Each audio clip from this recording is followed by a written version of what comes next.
Hello and welcome back to GamingBolt for this week's news. First, we'll start with Projekt RED, developer of Cyberpunk 2077, which has another AAA story-driven RPG on its way. During its management board report on 2017 activities, Projekt RED talked about Cyberpunk 2077, its upcoming sci-fi RPG that it plans to showcase at E3 2018, along with its plans for the same. The game itself has a release time frame of 2017 to 2021, and since it's currently 2018, it seems like more time will be taken. Though Cyberpunk 2077 is a fairly big deal for the company, it does have something else in development. As per the studio, it has an unannounced AAA story-driven RPG that it plans to release in the same window. At most, we can expect it by 2021. No further details were provided, but is it too much to ask for a new Witcher title that has Ciri in a central role? That would be fairly cool, especially given the ending of The Witcher 3 Wild Hunt. Smart money's on this being a new intellectual property, however. Along with these two games, the developer is also busy with collectible card game Gwent, The Witcher card game, which is out this year for Xbox One, PS4, and PC. Now moving on to Rare's Sea of Thieves, which is facing its own share of problems. The shared world action-adventure doesn't punish players for dying, except for potentially losing any treasure that might have been left behind at one's ship. However, that will change in the coming days as Rare has announced a death tax for a future update. When you die and travel to the Ferry of the Damned, the captain will charge a small gold fee. The developer also noted that depending on how avoidable, quote-unquote, the death was, the captain will have more or less patience. Though it didn't outright say how much dying would cost in these differing circumstances, this leads us to think that dying in more avoidable ways will cost more. Of course, players aren't happy at the prospect of a death tax because whenever you die, you respawn close by to the meeting point with Davy Jones. Due to how spawns work in the game, players have already been griefed heavily by this. Throw in a death tax and you're essentially punishing them even further. More details are needed at this point, but what are your thoughts on the death tax?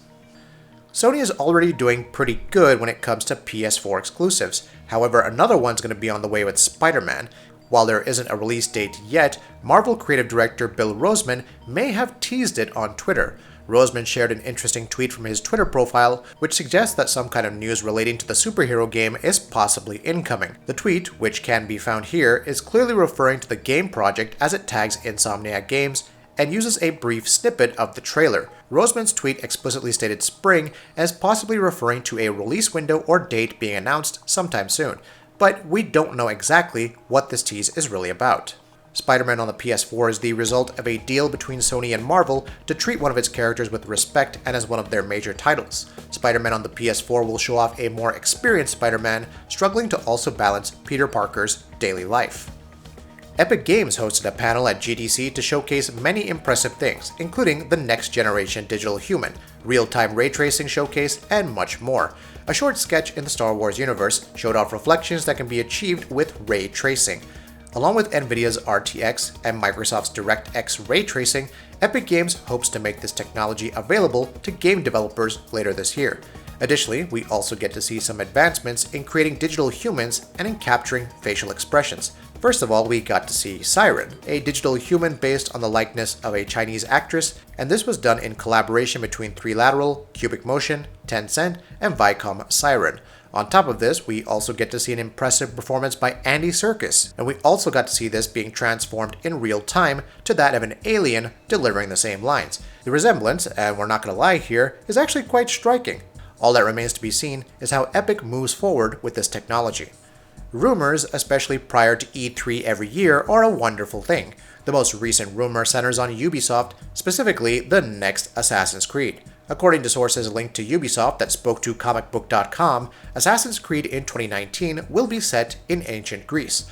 Apparently, rumors previously indicated that the location would appear in Assassin's Creed Origins, which was earlier codenamed Empire. However, that source then later noted that Greece would be the location in the Assassin's Creed After Origins, which we already know is due to release in 2019. If that were enough, these same sources said that the game started full production at the beginning of 2017 for Xbox One, PS4, and PC. It's not completely unreasonable to assume that Ubisoft would take another 2 years or so to develop the next game, just like it did with Assassin's Creed Origins. Note the lack of a Nintendo Switch version in these rumors, however. Of course, as always, you should take this with a grain of salt. Plans can change throughout production, and information, even if it's legitimate at the time, could be outdated. Regardless, stay tuned for more details in the coming months. Bethesda Game Studios may not have produced a full-length game since Fallout 4 released in 2015, but the studio has been working on new projects. This has been hinted at a number of times, but in a new interview with Insomniac CEO Ted Price for the Academy of Interactive Arts and Science Game Maker's Notebook, Fallout 4 director Todd Howard discussed the status of these projects a bit more. One project is currently in pre-production and will be using a new animation system that Bethesda is currently developing. It's worth noting that pre-production could last for several years, so when this will eventually release is anyone's guess. The other project, however, is in full production and uses the old animation system, which in this case likely refers to Fallout 4's system. Howard also talked about how the animation team working on the full production project is excited to work on the new animation system when the project that's in pre-production is ready to start rolling out. Perhaps it's an indication that the project in full production is set to release soon. However, later on in the interview, Howard also dropped this rather interesting statement about the challenges of completing a game.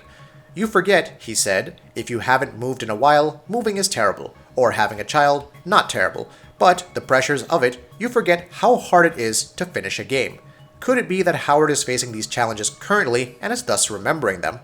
Anything seems possible, but we'll likely learn more about this project, whether it's Starfield or something else, at E3 2018.